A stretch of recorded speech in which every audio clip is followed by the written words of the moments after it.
colleagues who aren't here can benefit from it too. All right, well, today we have hopefully 3 experts. At the moment, just 2 experts talking about feedback practices. So we have Mark Gann from NUS, who's Associate Director at CBPL.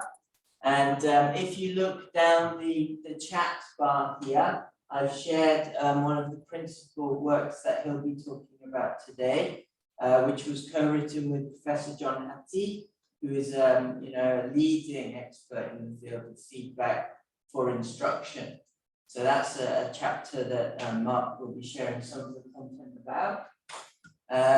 After that, we have the pleasure and the privilege to listen to Bianca Maleka, who is in Sydney, and who will be talking to us today about her research on the feedback literacy histories of students and how we need to know about that in order to have more effective feedback practices in our context.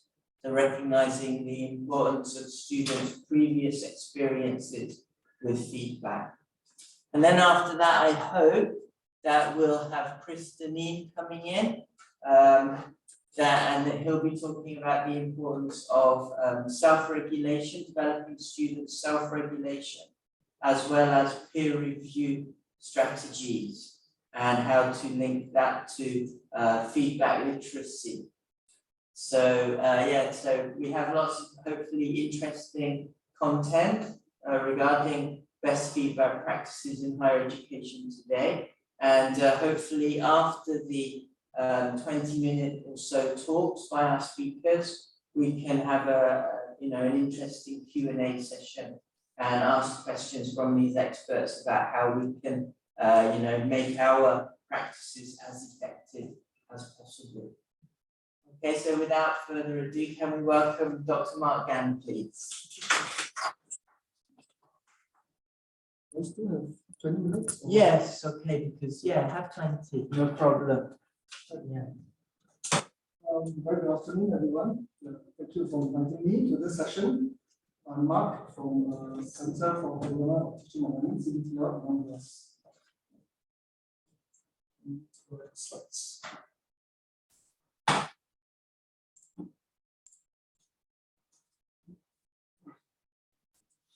Let's see if technology works. Okay, let's try to. Right, so thank you for the very meaningful introduction. I may not have enough time to go through what is in that book chapter, because it's pretty dense. It's written as a part of a handbook, right? So it covers quite a bit of review of instruction related to feedback. So I will just, for this session, I will pick up three key ideas to share and discuss with all of you on how to bring about better and more effective feedback for your students. First idea is to look at, in fact, to rethink about how feedback is being processed. In other words, this intuitive but actually quite complex idea of how the students process feedback. In fact, how do they construct meaning of feedback? And I'll move on to this next point about how to get students to actually use feedback, or rather consider how feedback can be used in their daily practice. And the third part will cover more of some strategies that you can adopt. Right? So first of all, what do you see in this picture?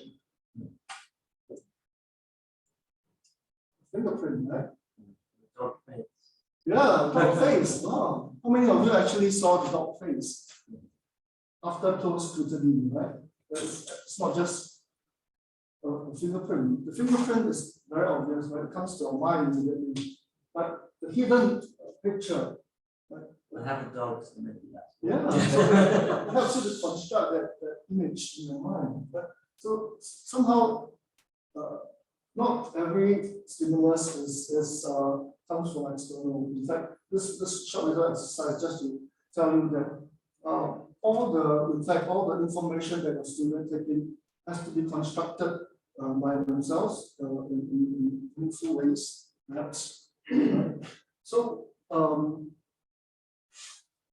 because of this idea of meaning making by itself, feedback tend to be seen as variable. Sometimes we get very frustrated. I keep repeating, telling my students, this is what you should do. Right? And the student do it the way I want it to be done. Right? So that's simply because they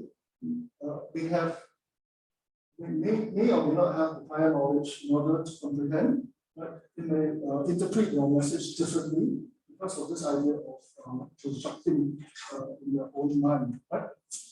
So I guess this is the underlying idea that we should keep in mind. Right? So the common approach of telling, feedback as telling, is actually not a very effective approach. We can touch, we can reach out to some students who can regulate that feedback and implement. But most of it could be interpreted in many different ways. But they can adopt it, they can ignore it, they can take it up in many different ways as well, interpret it in different ways. Okay, let's look at what in general what students are looking for. This came out from some of the literature. So students want feedback that's specific, but not too I would say too detailed, but enough for them to improve and make a change. Okay? It has to be useful for them to progress, to do something about their current work. First, it has to be framed in a positive way, in a constructive way. It has to relate to criteria or communicate clearly what is the criteria that we can relate to, or standards. Okay? Usually, these are what is being assessed against. That's what they want to know. And usually, it should be given timely. Timely in the sense that we can make use of it. And it shouldn't be right at the end, like in a summative way. Although summative can have different purposes, it should also be formative during the learning itself. Feedback should be provided during the learning. So the question then is, do we have the same expectations of when we try to give feedback, do we target these things as well? Do we give them what they need? Right? What do you consider as effective feedback in your own viewing perspective? Does it align with these rules? Now, a lot of research shows that there is misalignment or discrepancy between what the lecturer wants or professor wants and what the student wants. Right? Students is always saying, I'm not getting enough feedback. The lecturer says, I give you lots of feedback. I even open the consultation room to welcome you to come. The students don't pick up. So all these issues, they create tensions, right? In terms of what the students want and what you expect them to be able to do with the feedback. Okay, so here's another example. How many ways are there to correct this and then provide feedback to your students?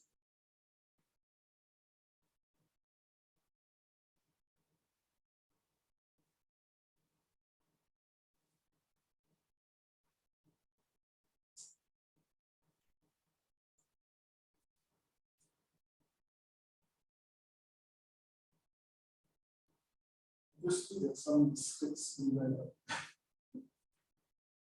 When you learn how to turn, what's the first thing you will do?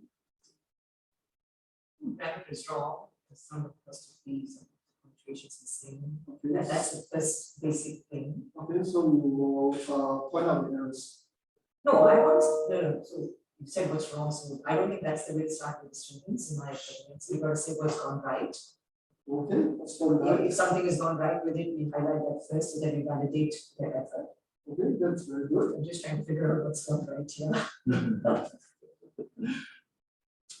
Yeah, maybe the context is not here, so we probably will be able to fill it in, but it's just an example to show that, in fact, there are many different ways where you can provide feedback. Starting from error, finding out the error, right?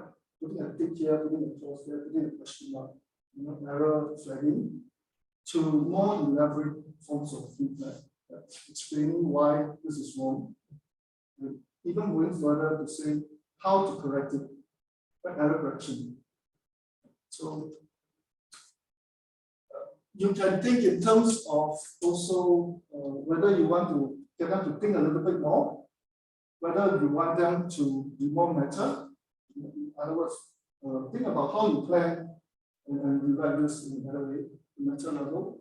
But you may want to give certain feedback that are more motivational in nature. Although praise tends to be of very little effect, as you know, but because it doesn't tell you what to do. Good job. So what? Very well done. So what? Right?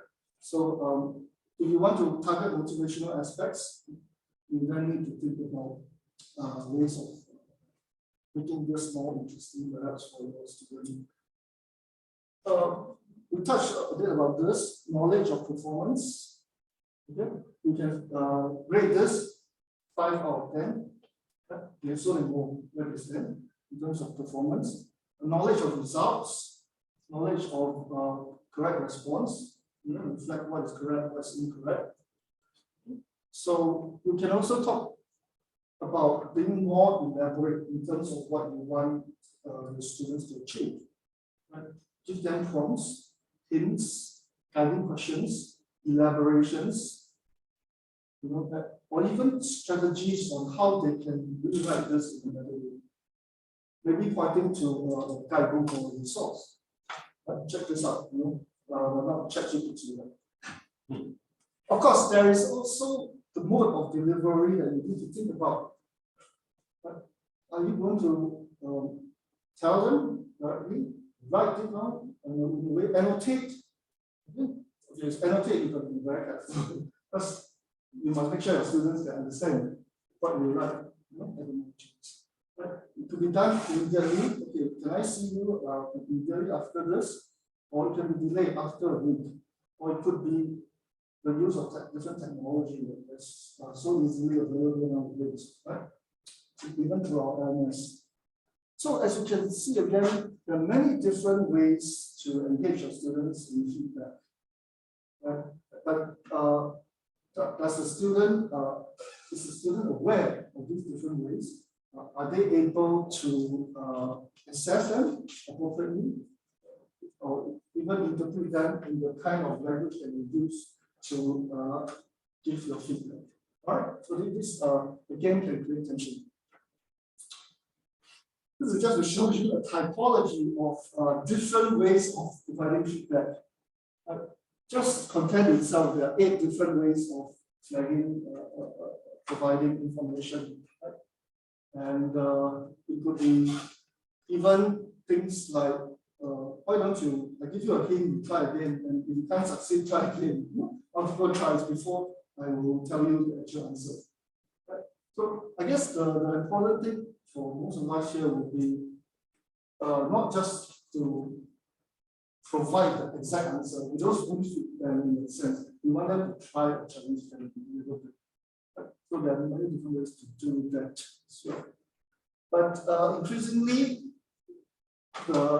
what is going on in feedback is that students, or rather, it's more powerful if you are able to have a conversation with the students about their work. So they can actually come to you and ask questions about what to do differently, and you can provide that sort of input. Of course, if you have 1,000 students, then you know how are you going to do that, right?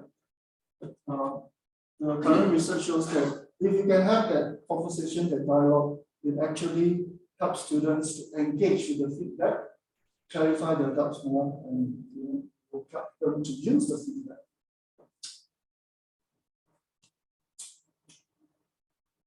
So Professor John Hattie, most recently in this latest article, he says that if students are to interpret and use feedback, it needs to be heard, it needs to be understandable, and it needs to be actionable. Because these are three important key elements that we need to focus on. And what he's trying to say is also the fact that a lot of the feedback research have shifted from looking at ways of making sure the feedback is useful or effective, the delivery, the content and all that. The shift is now more towards how to help the students process that feedback. And that's where it's trying to remind us it needs to be welcomed. You need to help the students to construct their feedback in a way that is understood and achievable. Okay, so this is a very big shift. For the longest time, all the research in the past is looking at how to make sure the feedback is delivered in a way that is useful. Right? But now we're looking at what do the students actually want and present the feedback. How can we do that? Right? But that's a very complex thing because we can't peer into their minds. Right? That's one thing. Right? So but it's important to move towards the direction when we think about engaging students with feedback. Okay. One approach, of course, is to consider the use of technology to engage students with the feedback process itself. Right? Online tools can provide timely feedback. Once you have done the MCQ, the results are quite can be shown. And even the explanations for why it is wrong or why it's correct can be shown. You can use different tools to annotate and make it more visual for the students. Okay, so you can draw their attention to where it's important to focus their attention on. I'm sure all of you are familiar with polling tools. Right? Again, this is useful when you have large classes. And one of the research coming out from the COVID is saying that during this period, during the COVID time, in fact, students ask more questions because they have the opportunity of not being anonymous, but at the same time, they can use the online platform to connect with their teachers and peers. Okay. So again, don't underestimate the power of polling tools. And if you want students to work together, I think later on, the other scholars will probably share more of this. There are online collaboration tools as well. Okay. Tools where you can also monitor students' engagement in terms of the feedback. Of course, more powerful tools like portfolios. But the thing to note is that you need to, again, be clear how to use this tool and explain the tool clearly to your students in terms of portfolio, because there's many different ways you can use the portfolio. Right. So the important thing is get them to reflect on the feedback and monitor and track how they use the feedback. Right. And the portfolio is a very good tool to use. Okay. So far, the shift to helping students is a key move, right? But students in a class, you construct your meaning no matter how you do the feedback. So it can be variable, right? So the idea is, of course, to minimize this variability, right? So that they have this consistent message. Right? So it's important that we think about the design of our assessment or the activities that will allow students to use feedback. So designing opportunities for students to use feedback can promote their uptake. Some of these are already familiar with you, right? the use of exemplars, right, with rubrics and working together with students, right, get them to look at what is in the exemplars and align with the criteria in the rubrics itself. Okay? Some of my colleagues may be shy away from using exemplars because they say students will copy, right? Give them all the answers and copy. But you can vary the type of tasks that you're going to give after that. Right? You can also take out excerpts from the exemplar. Okay? So you don't show them the whole thing, right? Of the students' work. But this is a very powerful way of getting students to understand the criteria, getting students to, once they have that baseline understanding, when we provide the feedback, we can relate to those criteria and then students can relate to it. Assignments that are designed to promote multiple rounds of feedback. In other words, I think that's well practiced here as well. Right? You do a draft, and then you get students to provide feedback, and then students will revise and resubmit their work. Right? So they will work. So this process, if you can go through at least 2 rounds, given the time constraint, that would be very powerful, because then they have the chance to make use of the feedback and provide, or the peers provide in their work. Right? A lot of times, it can be enhanced by asking the students to indicate or respond to the feedback as well. What they have used in terms of the feedback itself. So multiple rounds of assessment or revision tend to be more powerful in terms of providing that opportunity for students to make use of the feedback. All right. Ways to interlink the assessment across the program. You might have heard of this programmatic kind of approach to assessment. In other words, because our module, which is now called courses, tend to be in silos, right? Most of the time. Right? So if I'm a student, I'll sit for this exam here, and then the feedback is given here. But when I go to another course, I will take the exam there, and I'll be given another set of feedback. Right? So I will receive, if I took 4 courses, I'll have lots and lots of different feedback coming in. The different things that I do. And some of the things could just be writing tasks that I'm supposed to do.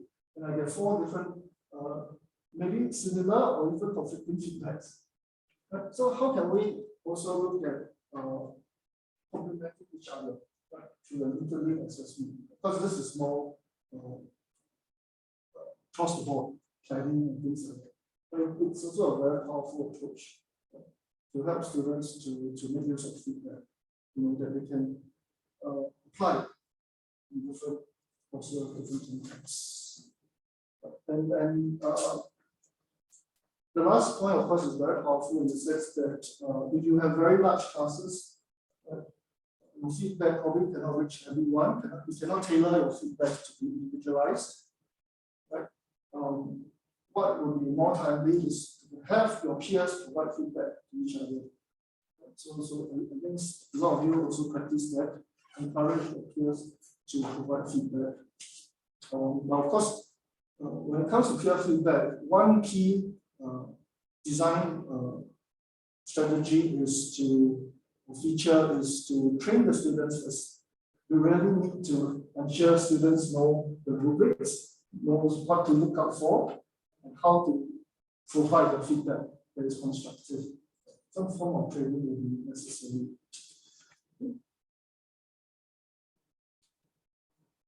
Actually, I come to the last slide, and then I covered all 3 key points here. The last slide is to get you all to think about what can you do differently. Right? Even now, I'm starting to think about in your own feedback practice. What is one thing you can do differently?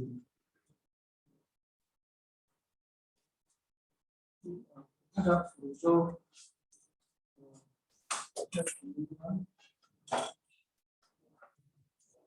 we all in the feedback all the time. One of the things that you said, I'm taking 2 notes here for me, but one of the things that you said I think is really important, that what are students actually doing with our feedback? Of course, we like to notice, or we like to perceive that we notice that they are taking on board the things that we are saying, because we notice, oh, look, I remember teaching that student that particular thing, and look, they've gone and done it. What about the other 30 or 40 different pieces of feedback that we might not have done? So to actually try to systematically say to each and every individual student, show me that you are taking on board just 2 or 3 examples of the things that either I corrected for you or you corrected for yourself, depending on what I was trying to do at that particular point. To actually get it back from the student in a more systematic way, rather than choosing 1 or 2 examples, like, oh, she got the citation right, or whatever it might have been. What about all the other examples of feedback that I just cannot possibly remember? Because each and every assignment, in my case, there might be perhaps 6 global comments, perhaps there might be 6 localized comments. I'm providing less and less, or rather few localized comments in terms of micro errors, trying to give them 1 or 2 things, again, to repeat what you said towards the beginning, so they can progress and see and perceive that progress from one assignment to the next. Thanks, very good point. I think students to reflect on the feedback, perhaps articulate what they have used, which part they have used, and what other areas they might want to improve on in terms of using the feedback. Any other sharing? One thing you want to change? Actually, I just wanted to highlight a dilemma that I'm facing now. You know, when we give feedback, we tend to repeat the same thing over and over again. So I'm just thinking about making feedback of others visible to the rest of a group.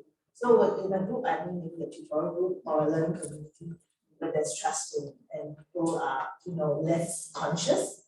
And that's where I think group feedback, individual feedback, but shared in a group can be useful, so that in a way the students can think that, okay, I'm not the only one making this mistake. So and so, and so also make such mistakes, and therefore take it more seriously rather than, you know, just taking it as a personal attack from the teacher. And also by looking at what the feedback of other students actually causes them to be more reflective. But again, there are downsides to this. The downside is that not everybody's comfortable with everyone reading my personal feedback. So I just wondered what are your views on this?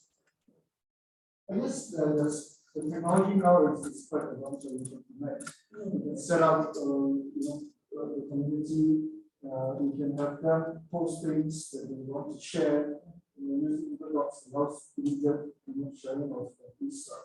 I guess one thing you probably need to start off with, if you want students to work together, whether in what feedback or any learning environment, is to build that sort of trust and sharing and being open to learning. Right? They come to us to learn together. Right? I guess that's something we probably need to emphasize right at the start, that we're not really critical of anyone. But it's still a constant worry that, when I give feedback, so I'm very careful with what I write because it's shared publicly, right? So yeah, again, that I'm still very concerned that, you may expect certain things, but how the student take this communal sharing can be very different. And that's why I'm in the dilemma, to do it or not to do it, to what extent to do this or not to. And those are issues that I'm at the moment working on. Some colleagues tend to pick up excerpts, but it might not reflect the whole thing. Yeah, but then that's anonymous. You can identify and reflect what's the common mistake there, and then share it generally. So I'm still figuring it out. Correct. Yes. Can we share the gallery there? Is there anyone on Zoom who would like to answer this question? What can you do differently? Like to share?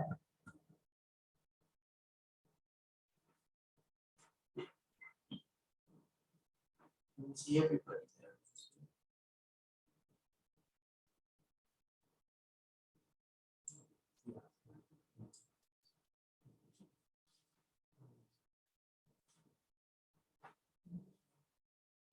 I have a question.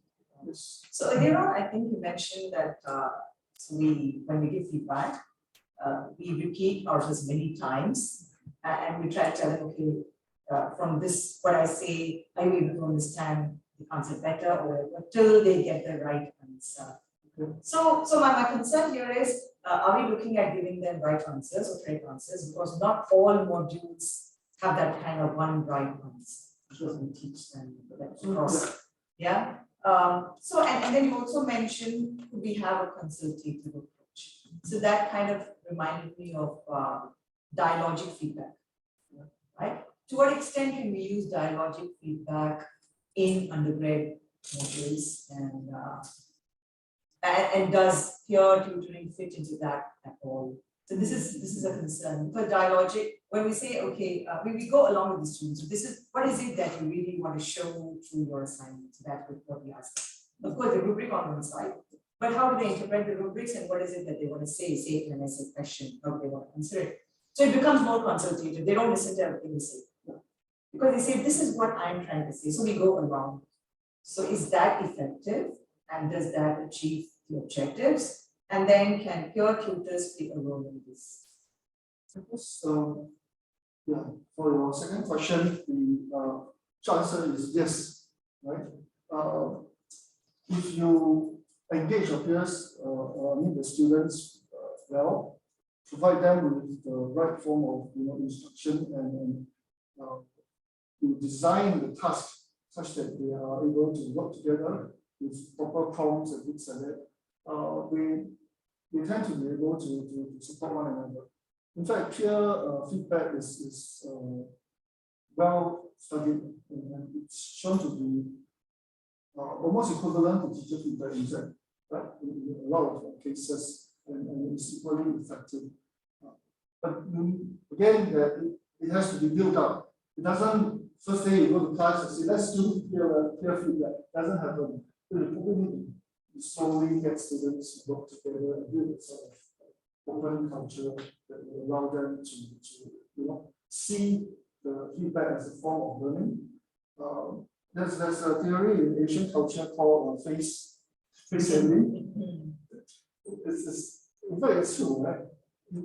No one wants to look bad in front of their peers, right? So again, it shouldn't be seen in that light, but rather in a learning, more constructive way, right? That the information from peers can help you to improve what you're doing, to support your learning better. But if you can see that, then it's very interesting, right? The first question about looking for the right answer. In some cases, it's possible. Others, of course, it's more open, right? The concept of mindset, right, comes into play here, right? Whether you have an open mindset or a closed mindset, right? And you always want to encourage your students to be more open in the learning, right? If it's closed, they are always looking for the right answer. So what's coming up for exam? What's the right answer to get full marks, right? But if you have that open mindset, you probably want to know what is the best way to learn this thing. Well, how do I master this? So I think that's just a difference in how we look at it. And that also tells us that the way we give the feedback is important, right? If we always feed them with the right answers, they will tend to then see everything as right or wrong. That's not true. Okay. With that, I've sort of come to the end of the short sharing. One thing you can also do is to study the impact of the feedback a little bit more, right? And if you want to know how to do that, I can support you, and we can work together. There's TG seed money from CBTL that you can actually make use of to do a study. Anyway, you're giving feedback, lots of it. So it's important to know whether it has an impact on your students. And one way to do that, of course, is to design a simple study and take a look, collect some data, interview your students, and you know whether your feedback actually helps them to improve. Right, with that, thank you very much. So we'll have some time as well to ask Mark some questions if you have some. And if you haven't had a chance yet to, to share your opinion, we can do that as well afterwards. So now I'll ask Malika if she'd like to take the floor and present her paper to us and her research. Give her a clap, please.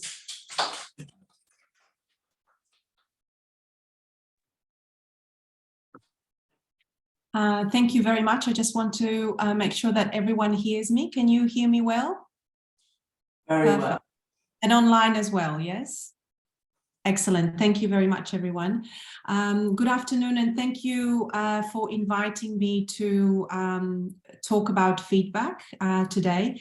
I would like to start by acknowledging the Bidjigal and Gadigal people who are the traditional custodians of the land from which I am speaking today. I would also like to pay my respects to the elders, both past and present. So I want to start with a very short introduction.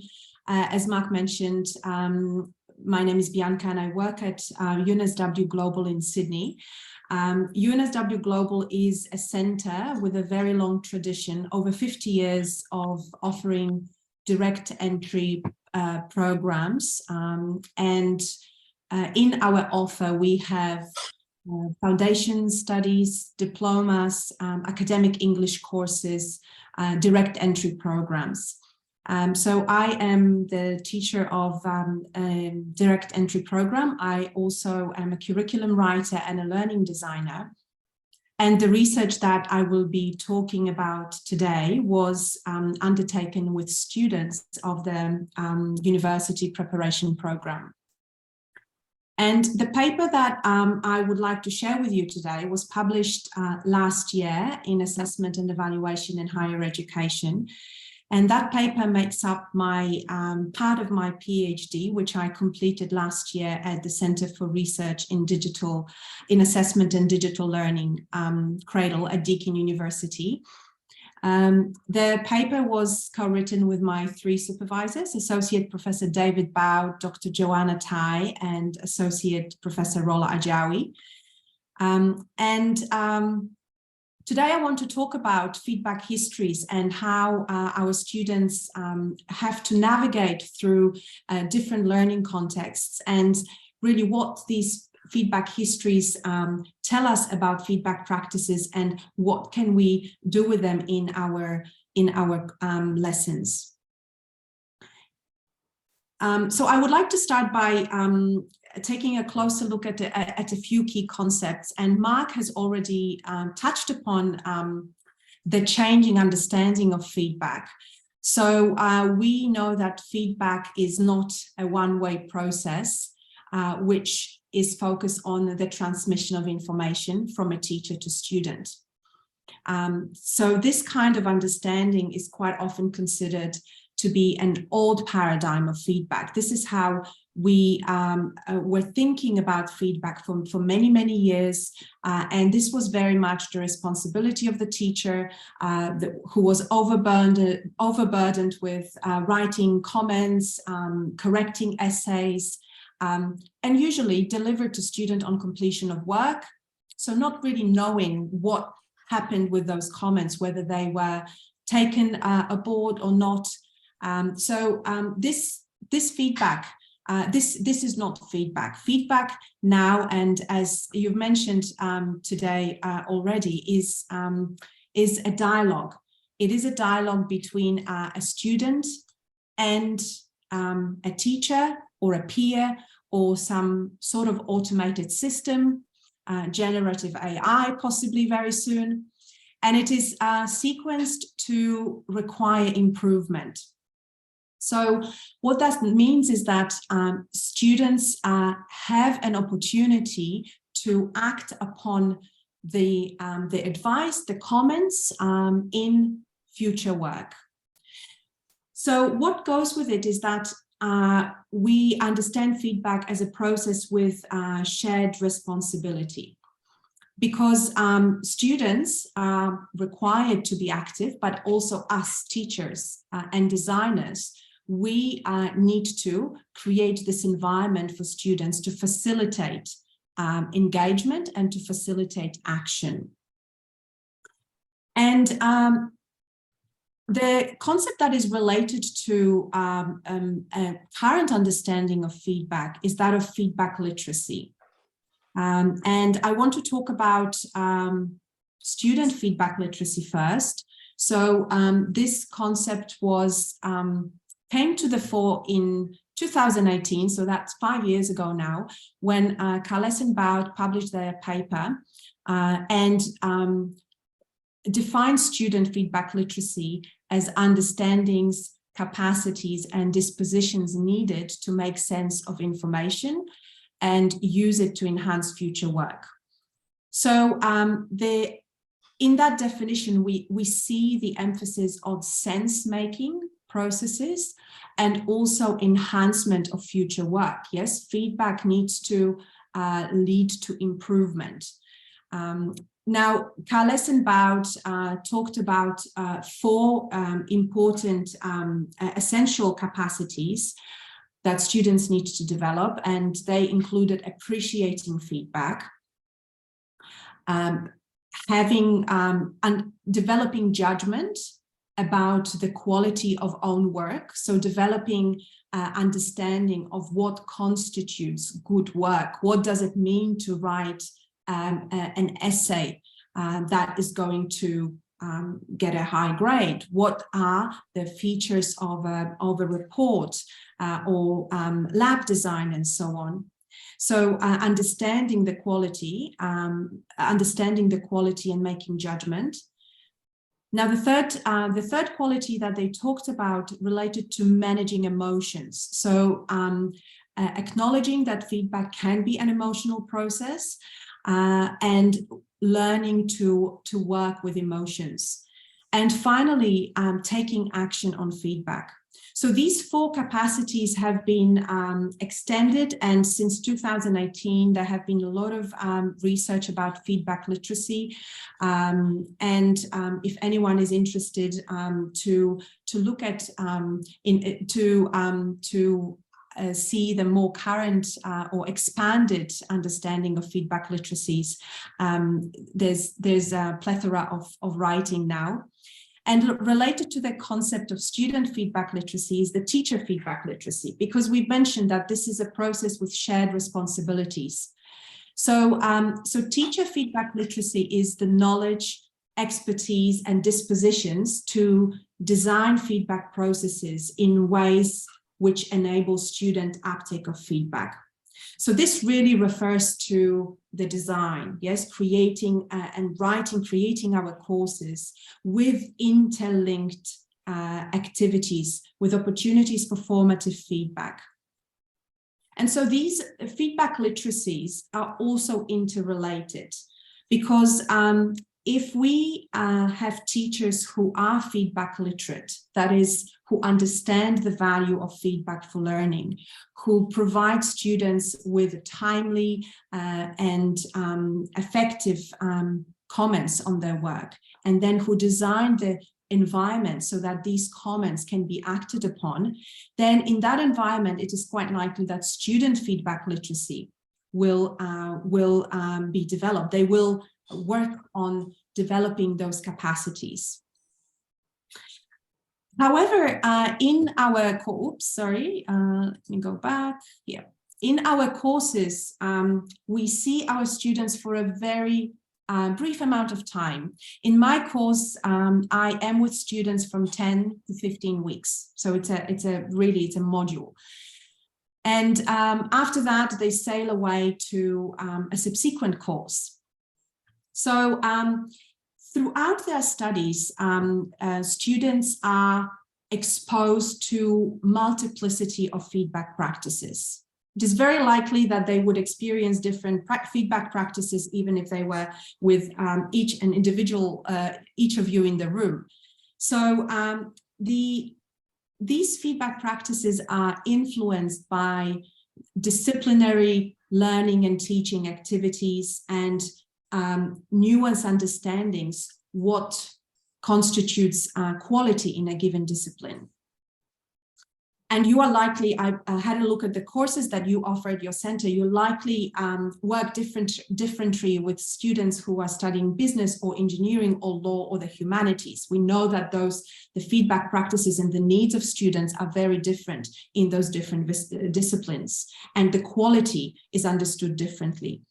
So therefore, the plural of the word literacy is used, feedback literacies.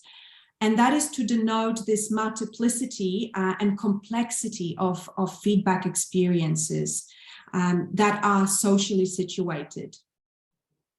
And students' prior experiences with feedback, so their feedback histories, they can also shape their engagement with feedback in new contexts. So just when students have a positive prior learning experiences, that impacts their engagement with learning in a subsequent context.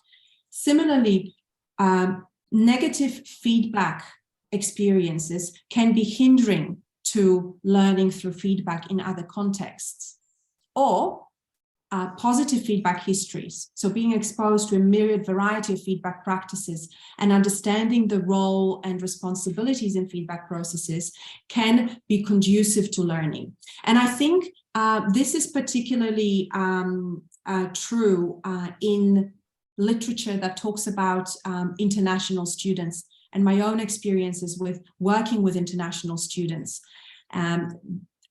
These students come with different conceptualizations of feedback, with different feedback expectations, and they understand their responsibilities very differently. So in the research, we were interested to find out how learners' feedback practices change across learning contexts. So we know what we do in our course when they are with us. What happens when they move to subsequent courses? Do they retain? Do they keep some of the feedback practices? Do they forget about everything straight away? What are their behaviors? How do they learn through feedback across learning contexts? And the research was undertaken with 5 international students. These students previously attended direct entry program at UNSW Global, and they participated in my first empirical research that I completed for my PhD, and that was looking at the role of ipsative feedback processes. I'm only mentioning it because it is important. I want to say what they did in that course so that you have a better understanding when I discuss the findings. So in that course, direct entry program, the students were that focused on writing skills, and students were completing e-portfolio. So they were writing weekly writing tasks in an e-portfolio that was built by a teacher, and that included a number of learner-centered feedback practices. So before completing every writing task, the students had to formulate goals for that particular task. So quite often these goals referred to fewer subject-verb agreement errors, for example. They were very often fueled by the feedback comments from preceding weeks. So whatever the teacher commented on, the students wanted to take into the subsequent task and focus on it. Apart from goal setting, they were also completing reflection on achieving these goals after writing. They, of course, received teachers' feedback, were planning action on the basis of that feedback, and they were also reworking their writing in light of the teachers' comments. So we chose the case study approach to explore how students perceived and engaged with feedback in different learning contexts. And we collected student artifacts. So these artifacts included the e-portfolios from the direct entry program. And we held 2 interviews that were 1 year apart. The first interview was after they finished the DEP program. And the second interview was a year later when they were 1 year into their postgraduate studies at UNSW. So as you can see, these 3 learning contexts included their undergraduate studies, the direct entry program, and also postgraduate courses. So what did we find out? So I want to take you through this ABC. And A stands for applying known feedback practices in new contexts. So what we found was that when students find certain feedback practices useful, they would continue applying them even if that is not the requirement in the course. So whatever they consider beneficial, they can continue to use in subsequent setting. So many of the students refer to goal setting. This was a new practice. They were not used, they didn't practice goal setting before writing previously. So they did that in the DEP course. When they went into the subsequent studies, a few students mentioned that they continued with that because it has become a habit for me. So there was no requirement for that, yet they saw the benefit in the previous context and therefore continued with that. Quite often the goals changed. So that is also, this relates to this disciplinary context and the feedback literacies, yes? In the direct entry program, many of the goals were focused on grammatical and stylistic lexical accuracy. So they would, as I mentioned, they wanted to have fewer subject-verb agreement errors, or perhaps use academic 10 or 12 words from academic word list in a given writing. When they went to study, for example, engineering, they said, well, grammar is not that important for me at the moment, but what I really want is to make sure that the task achievement is correct, or that I show the critical thinking and I explore ideas. Quite often those grammatical goals became secondary. They said, well, I don't even need to write the complex compound sentences that we were teaching them because I could write bullet points. So they change those depending on the requirements of the course. So very reassuring finding for us, yes. B stands for building feedback opportunities in new contexts. So again, a reassuring and a positive finding. And especially when learners moved to contexts that are feedback deficient, where feedback is perhaps where they don't receive enough comments about their work, where they don't feel that they are active in the feedback process. So perhaps they move to an environment where the old paradigm of feedback is prevalent. Therefore, that can lead to dissatisfaction. And what our participants mentioned is that they expressed disappointment as to the thoroughness of feedback, and said we had little feedback from the teacher, so we used ePortfolio with the peers. So what that particular student referred to is, again, carrying on some practices from a previous context that could fill that gap, fill that void, and provide them with the comments that they wanted to enhance their learning. So establishing informal feedback networks, whether that is through the formation of peer feedback groups or other ways, that is an example of creating the satisfactory feedback approaches. And C stands for comparing. And I suppose I should have started with C because it underpins all the other, all A and B, but I really wanted to go A, B, C. I really thought it's very cool. So that's why C is last one. But essentially, comparison is, I think, the first, because students compare feedback practices and opportunities between contexts. So the value of comparisons between learning settings. So what that means is that student feedback histories, their previous institutional, pedagogical contexts become reference for comparison of learning conditions in new settings. And so these comparisons underpin students' judgment. Yes, that's when they decide, oh, I want to deploy goal setting and I want to deploy more peer feedback in this course. So they would compare the focus of peer feedback activities or different approaches to feedback, and then decide on what feedback practices to deploy. So looking at this ABC, what are the implications? So what does it mean for our everyday practice as teachers? Now, I think seeing the value of students' feedback histories and actually seeing that what we do and the way we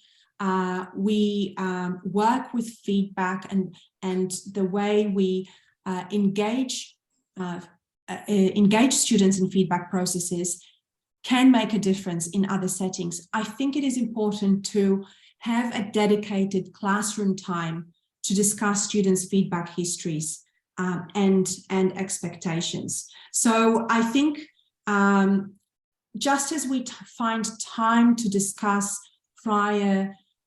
student prior learning, we can talk about students' feedback expectations. How do they, what sort of practices were they familiar with in other contexts? What worked for them? What didn't work?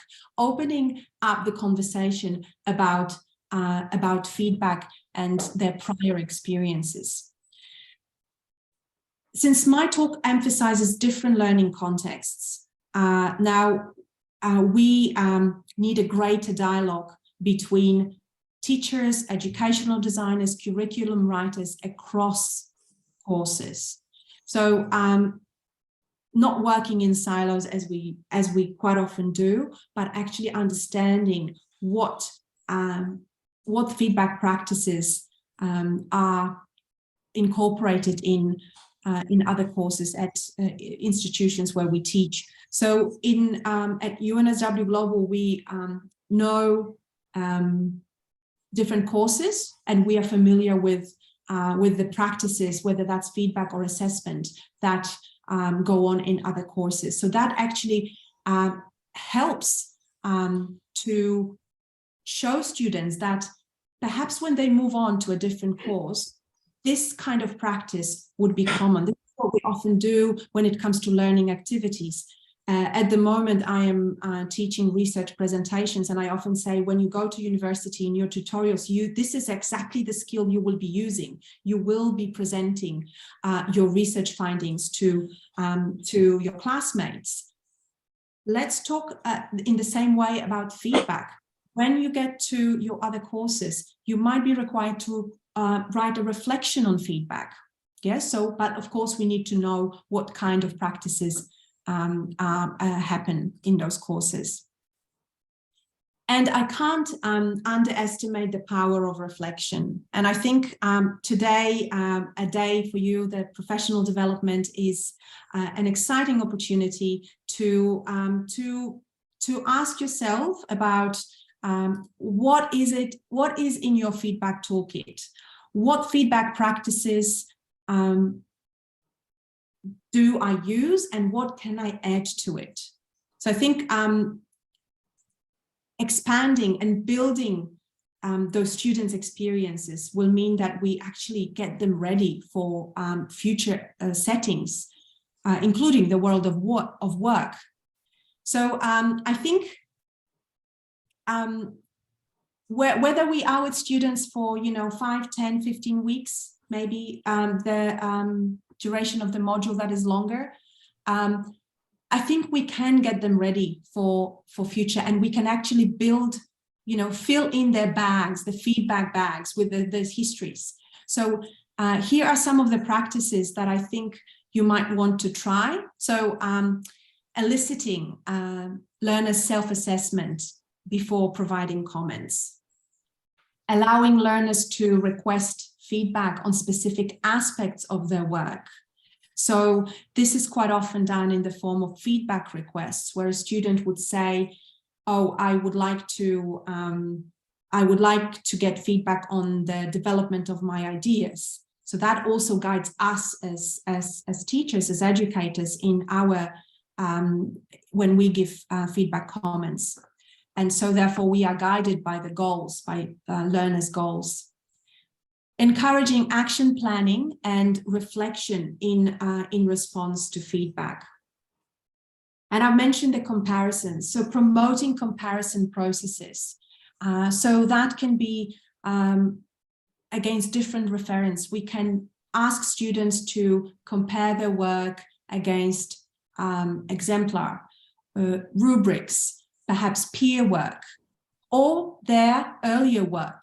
Yes, so looking at how they have themselves improved. So this is the practice that I did in that first study that I've mentioned, where students were comparing their effort from week 3 to week 4 and so on, to see in which areas they've grown and which still remain deficient.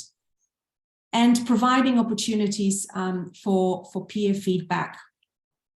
So I think on that note, I would like to finish, and I was going to hand over to Chris, who was to talk about peer feedback. I'm not sure if Chris is there. He's there now, yes, he's there. Perfect. Perfect. That's a great transition, isn't it? That's right. Yeah. So thank you very much. And I believe Mark is going to put a link to the paper that I talked about. But if anyone would like to be in touch, please, I'll put my contact details in the chat. If there's anything in the paper that you're interested in, or any other practices, let's keep the conversation about feedback going. Thank you very much. Thank you. Yeah, I put the link in the chat function for Zoom. Does anybody, would it be okay to ask you a question now, Bianca, before we move on to Chris? Yeah, of course, yes.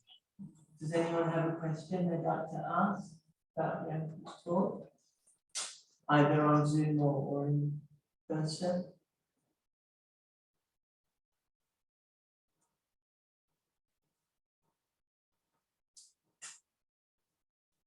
I'm particularly interested in this idea of finding out about what students have done before with regards to feedback. Would you suggest any particular questions or survey items that we might ask to try to make that process effective? Yeah, I think really anything that you think would work with your learners. Sometimes, a survey could work. I know my students are they don't really like filling in surveys. They prefer more informal conversation, informal chats. I think the idea is really to try and explore what feedback practices they are familiar with and what they consider useful, because sometimes we might be surprised by the findings. We might see that perhaps students express some reluctance, and I think I couldn't hear very well in the first part the questions, but I think one was a comment about students not wanting to be engaged in peer feedback activities. So I think this is a good opportunity to actually ask about why there is that reticence to providing and being engaged in peer feedback activities. We know from research that students find that it is very useful for students, especially giving giving feedback. So if they are reluctant, where does it come from? Is that because they, they haven't done enough of these practices? They don't understand the value. So I think really opening up a conversation about any practices that they had, we might find out that they just have, know nothing, and they don't really understand what it is that is required from them. Maybe they still exist in that old paradigm thinking that it is the teacher that gives me feedback and that's it, that my role is done. So I think this is an opportunity to actually clarify and discuss that that's not how it works, and that's not going to enhance their learning. Yeah, so dialogic feedback is the key. Okay, thank you. Chris, thank you so much for joining us. So we've had Mark talking about instruction for feedback. We've had Bianca talking about literacy and students' past experiences with feedback. And you've agreed to, we're very lucky to have you to come to talk to us about peer reviewing, peer feedback, and perhaps self-regulation. So yes. Come give Chris a clap, please. I appreciate your clap, especially since I'm so late. That's a very, very gracious clap. And my apologies for having attempted to manually do the time change in my Outlook calendar and having had the resulting error in measurement. But I'm here with you now, and I'm very grateful to be here with you. Now, let me ask, can you see my PowerPoint? Is it coming through okay? Yes, we can. Fine. Wonderful. Okay, so what I'd like to talk to you a little bit about is peer feedback and self-evaluation. And I will use some of these terms interchangeably. I'll warn you about this now, but what I'm really talking about is peer feedback, interactions between peers that help to promote feedback literacy, and interactions that are reflective and reflexive. In other words, with oneself, that have that same goal, developing student feedback literacy. And I'd like to ground this in some empirical research that we did within the Singapore context. I'm always a big fan for trying to hit the right note with context, so I certainly hope I'm doing so by talking about what has been going on in Singapore. And I'd like to also give credit to my former doctoral student, Dr. Hu Hui Tang, who based her thesis out of this research and was successful in pursuing that and getting her doctorate. So a little about me. I was a teacher, and then I became a teacher educator, and then I became very interested in teaching and research in higher education. And I still do work across all of these boundaries, but I'm very, very interested in innovative approaches to assessment, feedback, and learning engagement, especially in higher education, but also still somewhat in teacher ed. I'm a researcher at the Center for Change and Complexity in Learning, and that's at Education Futures, which is our education program at the University of South Australia. But I was also with National Institute of Education in Singapore from 2014 to 2017. And so I'm always excited to be able to circle back, even if it's only virtually, to talk to some colleagues in Singapore about things I'm really quite passionate about. And I suspect that you're passionate about too, or you wouldn't be a part of this. And it's also a good idea to push that idea of contextual relevance. And I certainly hope that we achieve that today.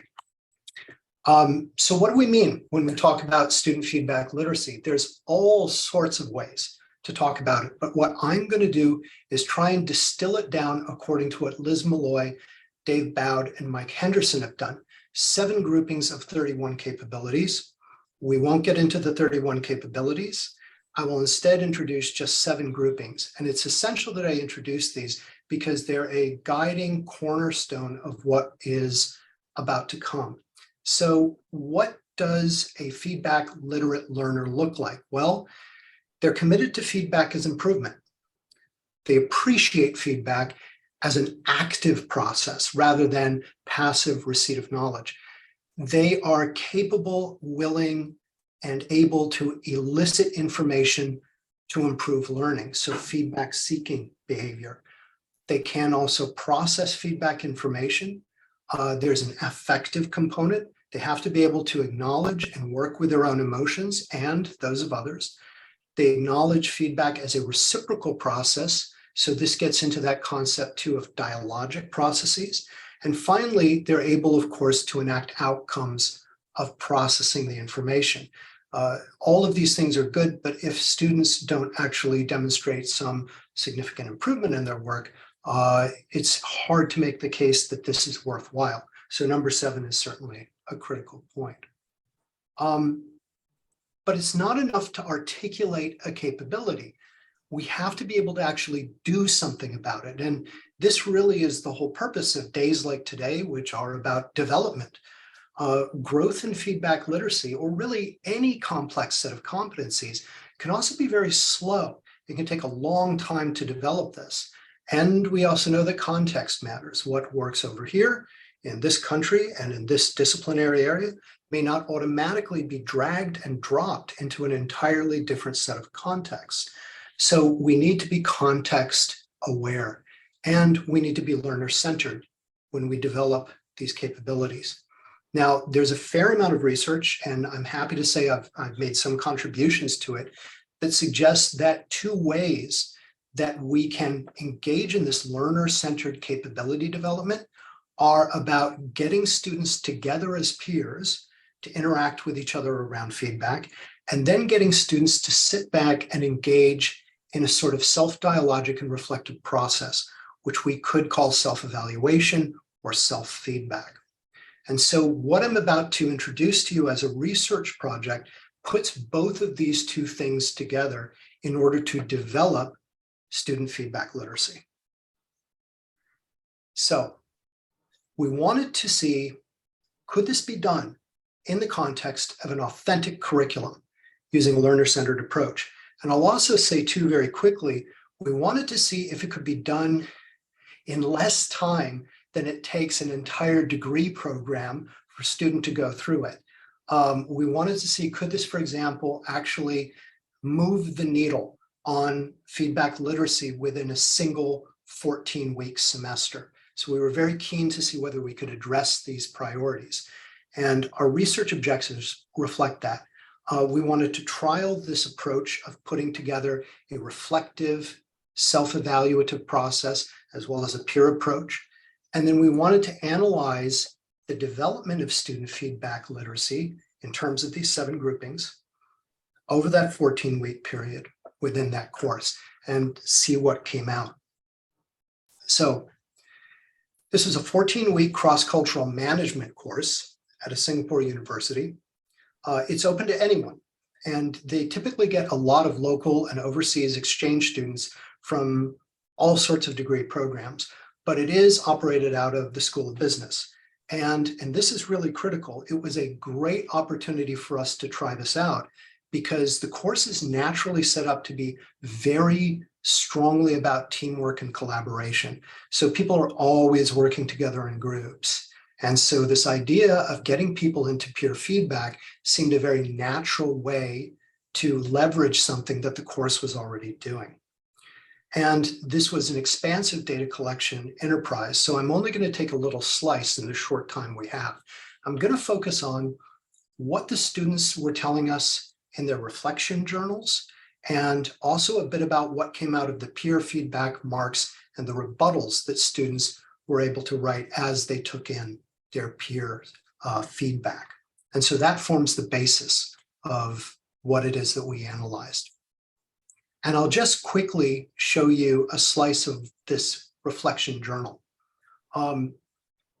Just anecdotally, I'll share with you, I think the word reflection is one of the most overused words in all of education.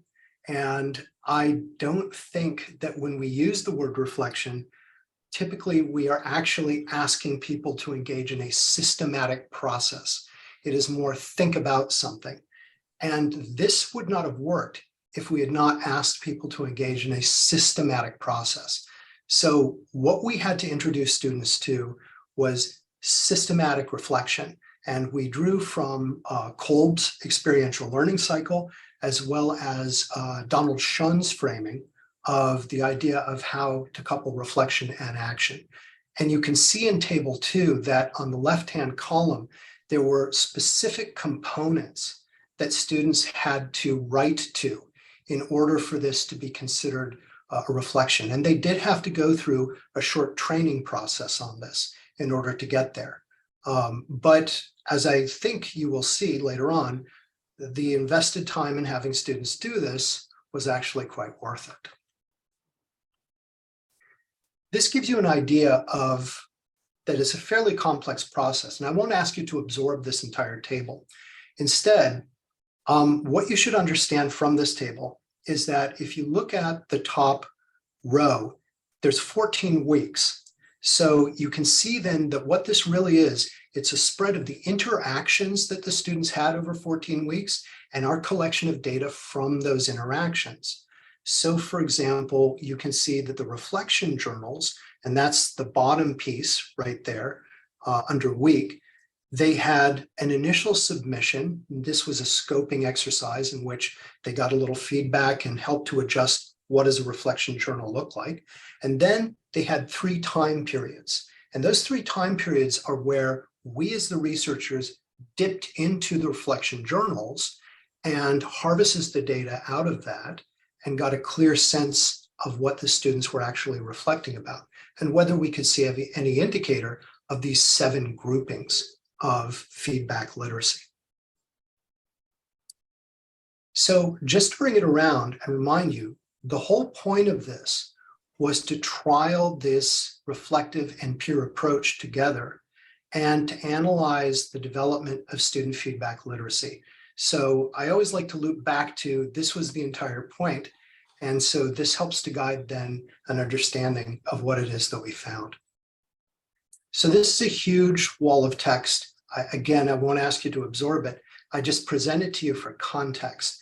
I do, however, about midpoint down, highlight in purple, group 4. Now, what do I mean by that? Well, if you look at the left-hand column, what I'm representing here are the 7 groupings that constitute student feedback literacy. And the most important thing that we found first was we found evidence of all 7 groupings. So it was very good for us to be able to say, yes, we recognize within the data that we were analyzing that clearly there were these 7 groupings and there was significant evidence of all 7. Group number 4, I only highlighted because it seemed like a very powerful example for us. And this illustrative quote really stands out to me. And this is a student in their reflective journal talking about the transformative experience of actually moving into a greater degree of feedback literacy, specifically according to the ability to process feedback information.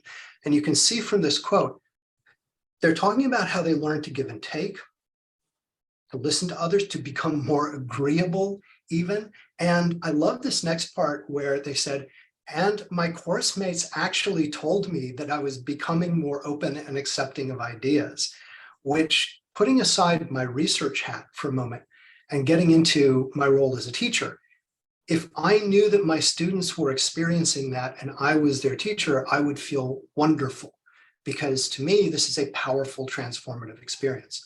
And I think it speaks to that idea too, that a journey into student feedback literacy is not just about getting better grades. It potentially is a transformative, deep, and complex experience. Here, I'm going to draw your attention to some of the quant stuff. And what we did here was we ran a quantitative analysis on our coding results. So once we realized that we were seeing all of these 7 categories, we began to take account. How often did we see these 7 categories?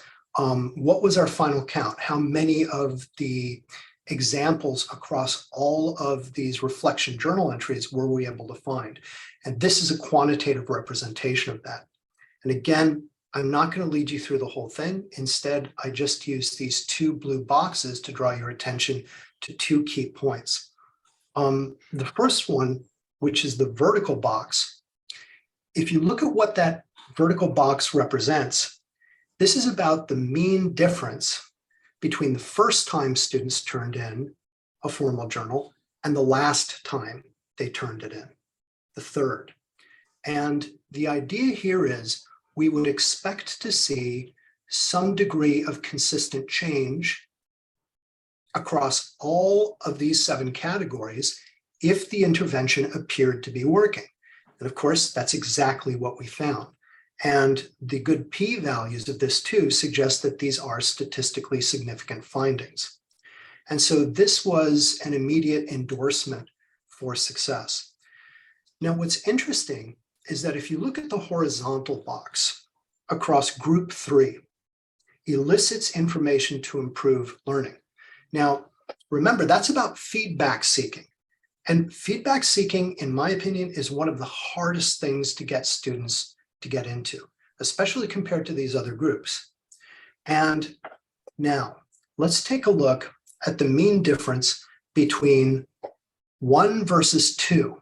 In other words, this is the amount of change that we can perceive between the student's first reflective journal and their second reflective journal. Not a whole lot, 0.08. So this suggests that between the first and the second journal entries, we may not have actually seen the students considering or even enacting this particular element of feedback literacy. But then when we look at the final row, 2 versus 3, 0.37. So this is almost, in fact, it's exceeded a quadrupling of the effect. So there's been an enormous improvement compared between 1 versus 2 and 2 versus 3. And to me, this is very interesting because it suggests that there are certain groups of feedback literacy that may be harder for students to develop and that may take longer over a period of time and that may even have a steeper learning curve to them, which has tremendous implications for us as instructors, how we gear our curricula and how we engage our learners in order to foster feedback literacy. The implication is that we may not be wanting to devote identical amounts of time and energy to every single one of these groups, because that may actually not pay off. So overall, we saw growth over 3 time points within 2 14-week courses. And these were 2 courses that were run back-to-back, same course. And there was virtually no difference in the pattern between the 2 groups of students, between semester 1 and semester 2 in terms of the frequency, which was interesting too. But we also saw maturation across all 7 of these groupings. And this was consistent with the second principle for curriculum construction, which is a need for practice. It's a point that I brought up earlier, but maybe a saturation or concentrated practice approach that uses both self and peer feedback intensively, the way we did, may offset this problem of students needing a long time in order to develop feedback literacy. However, despite what appears to be a very efficacious way of approaching student feedback literacy, certain elements of student feedback literacy, like getting students to actively seek specific feedback, that did seem to take more practice than others. And again, that has some pretty significant implications for what we should be doing and devoting our time to. And here's a little added bonus too. We weren't looking for this, but we found it.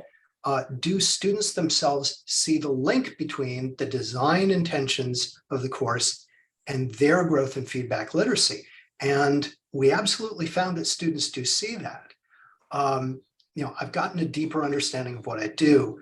I learned to be more open and receptive. I realized that assessing my peers and giving them feedback also allows me to reflect my own strengths and weaknesses. So this gets into the point that was raised before I came in, which is, why is it that students reject peer feedback so often? Well, one of the reasons is that students don't always see the value of it. And while we could put that on the students, I think it's much more effective for us to say, we should employ ways of engaging our students that make the value of our curricula and our learning engagements very clear to the students. Make the value proposition. And it was delightful to see that as an added feature of what we did, that value proposition really did seem to come across to the students. So I always like to end with 3 big picture takeaways, and then invite any questions. So one big picture one is we absolutely can use self and peer feedback and self and peer assessment to develop students' feedback literacy. While we cannot necessarily scale these results to all possible contexts, I'm very happy to say that within a higher education context at a university in Singapore, this did seem to work. Some aspects, however, of that feedback literacy take more time and attention than others. And so if we put 1 and 2 together, then that helps us to plan agendas for curriculum, learning engagement, assessment and evaluation, but also agendas for future research. And I can tell you that this has been a trajectory of research for us too, not just a trajectory of feedback literacy for the students. So we've wound up publishing 3 papers so far out of this. But what's really interesting to me is it's not just an upwards trajectory. This has led to a lot of different questions that David and Hui Teng and I especially have begun asking each other and ourselves around, well, what does this mean in terms of assessment design? What does it mean in terms of program level assessment thinking versus course level? And so that's that symbol in the bottom right, the idea that robust research should leave us with a clear sense of direction, but also potentially directions that we hadn't considered before. And I'm very happy that this is where we are at right now as a research team. And I hope that by sharing that today, you've also become a bit stimulated and your questions will reflect that. And I'd be happy to engage further on the topic. So thank you very much. Chris? So would anybody like to ask Chris a question about his talk? You can ask on Zoom or in room, or you can write in the chat if you want.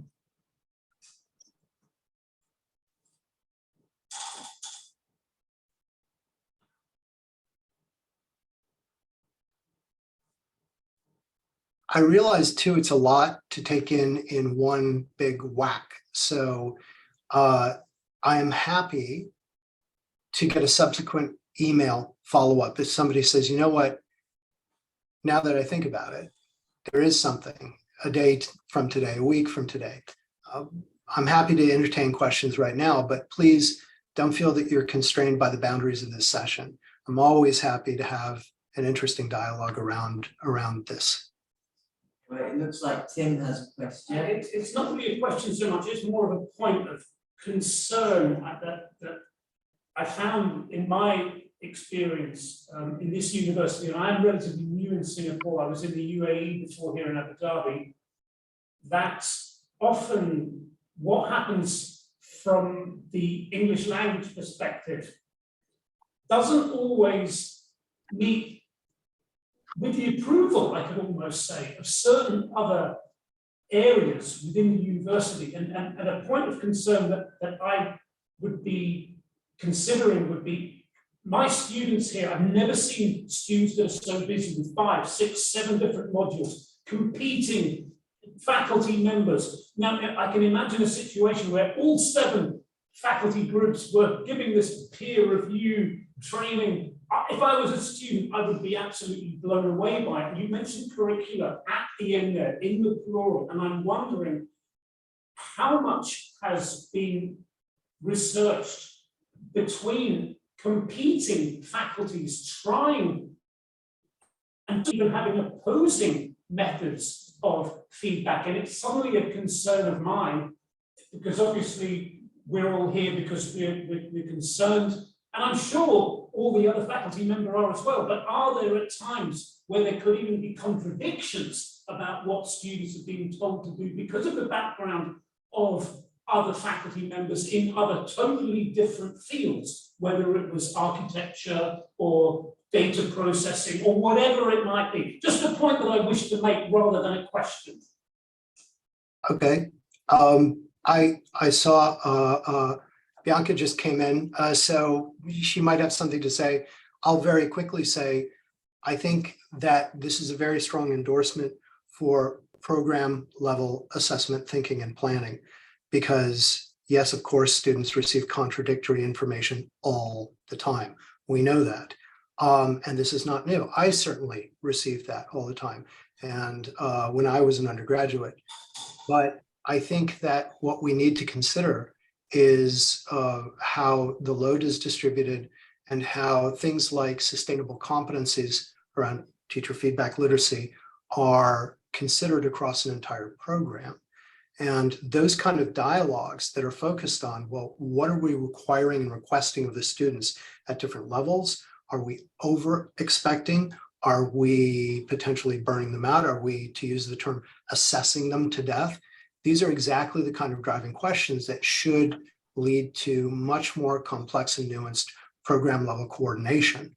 And I would love to see that as a driver. And this would not just be a Singapore thing. This is very much across the entire sector.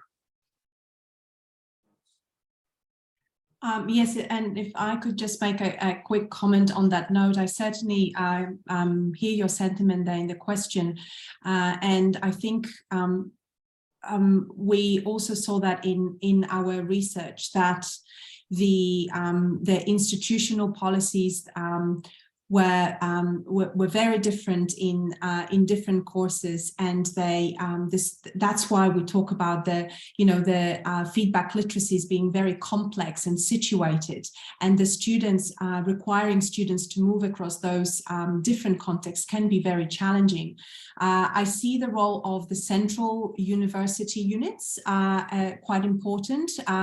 So at the moment, I'm also working at UNSW in the Center Provice Chancellor Office, where we actually look at the teacher feedback literacy across the whole university. As you said, there are myriad of different practices, and just having training and having sessions and sharing feedback experiences and having professional development days where we talk openly about the practices in given departments is a good step forward.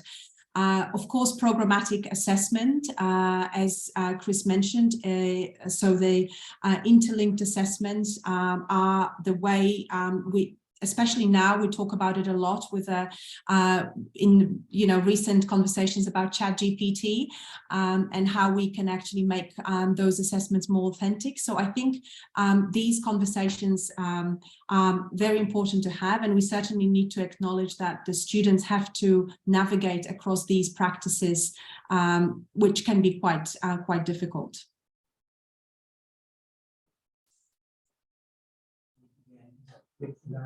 Yes, we have another question. So I'm speaking from my own experience. It seems to me that my students value teacher feedback more than they value peer feedback. So I'm wondering, how can we convince the students that peer feedback, if not more valuable than teacher feedback, is at least as effective as teacher feedback sometimes? So that's my question. Thank you. It's a great question because it fits right into a question that made it into the meeting chat, which was, did we provide students with examples of how they can structure their peer feedback? And the short answer to that was yes, absolutely. There were exemplars. There was also monitoring and some degree of adjustment where the instructor helped students understand and scope their peer feedback. But the big picture issue is that, yeah, students naturally aren't necessarily going to see peer feedback as valuable. And when we ask students why, the answers that we often get are, well, my peers aren't the experts, you are. So shouldn't I be listening to you? And it's pretty hard to just argue with that as a cold face argument. So to my mind, the issue is you have to train students into actually giving valuable feedback, but then also appreciating that value. And some of that is simply experience. The biggest problem that I run into with people who have this experience is that they either don't have the time or there hasn't been a program level effort to try and induct students into effective peer feedback practices. And if you can get that going, then at an early point when students come into the program, you begin to train them into that. Then by the time you get them, it's not going to be a problem. Whereas if you're teaching second or third year and that process hasn't happened, and they may even received counter indicative examples where the peer feedback hasn't been that good, I wish you all the best of luck in getting your students to endorse peer feedback, because it can be done, but you now have a much rougher road ahead.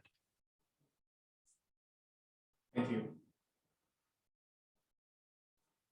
There's been some recent research that says that student feedback tends to focus more on the micro, like grammar, and then it's harder for students to see like the bigger picture with regards to the context of the writing. You know, because they might not have the actual background that the instructor has. Has that also been, you know, quite clear in your research, that students tend to focus more on micro elements when they give feedback? Are you asking me? Either of you or Malika, Bianca? Yeah. Yes, I think it is much easier for students to focus on grammatical and stylistic accuracy than it is on critical thinking, development of ideas, just because these are more complex ways of assessing. However, I think the decoding and looking together at rubrics. I think someone mentioned rubrics. I'm not sure whether that was in the chat or that was in the room. So working together and understanding, decoding the rubrics is can be a good stepping stone into preparing students to talk about more complex elements of the writing. This is the practice that I do with my students too. So we focus every week on a different marking criteria, and that is guiding the peer feedback, because just as we said, we can't just expect students to you know, give peer feedback if they have no idea how to do it. Providing them, here is the task response criteria, have a look at the rubrics and think about finding the elements in the writing of particular competencies can be a way of engaging both with the rubric and also with peers or own writing. So it is really comparing. Yes, it is comparing the standard of work. It is also, it helps students develop evaluative judgment, so that understanding of what constitutes quality. So looking for the reflection of certain of certain competencies in the writing and training them. How do we see critical thinking? Like whereabouts in the work is the student displaying critical thinking? This is much more difficult than just saying how many subject-verb agreement errors are there are in the writing. So I think it does require our work and our input and training in the program. Yeah. I'll just quickly jump in too and say I hardly endorse, you know, what Bianca said. I will make a bit of a diabolical twist to it and ask, are we absolutely sure that we're giving feedback that's as deep as we think it is? You know, yes, it is absolutely much easier to look at surface level versus deep level issues, but this is not a problem that just affects our students. You know, we know from decades of marking research, when you stack human markers versus computer markers, that there is typically greater correlation or intermarker reliability between the computer and the human than there is between human and human. And while this isn't absolutely damning evidence, it does suggest that the characteristics that we think we are marking things on, and perhaps then by extension providing feedback on, are not always the things that we are actually doing. And so it's actually a very good question to ask reflectively for all of us as instructors. How can we assure that we achieve the depth of feedback engagement that we aspire to? Chris, would anyone like to add to or ask a question to round up? I am aware of the time, it's 47 now. Would anyone like to ask a final question? Or in the chat, I see that you asked a question, Yoni. You had a response to from Chris. Everything is okay with that? Yeah, okay. Would you like to round off by ending off with anything, Bianca or Chris or Mark? No, you're okay? Okay. All right, well, thank you so much for today's session. It's been very interesting, and I'm sure that everyone has gained a lot from it. Thank you. Thank you very much. Thank you, Mark.